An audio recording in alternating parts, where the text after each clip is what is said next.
So these are my tools just for filling my M600. This is a tube with a diameter of 100 millimeters that exactly fits filling tube of my M600.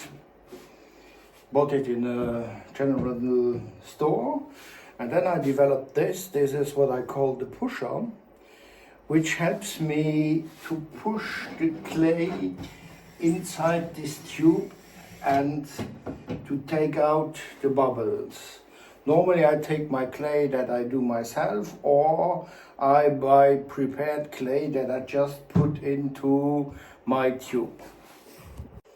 So this clay is already prepared for 3D printing, so I just take one slice out, I just shortly put it into the water, and then I introduce it in my tube, but with the pusher.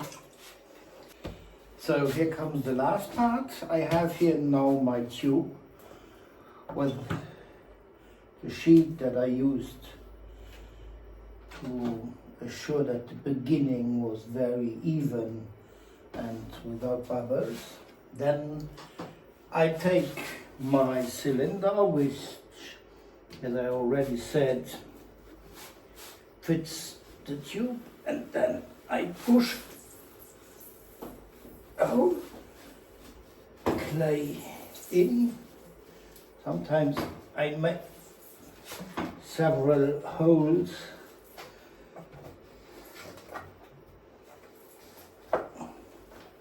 so that you can get entirely inside, and this way you fill properly your clay inside the barrel. The last push to assure that it's even, and then the clay, 5 kilo clays, are entirely inside the barrel.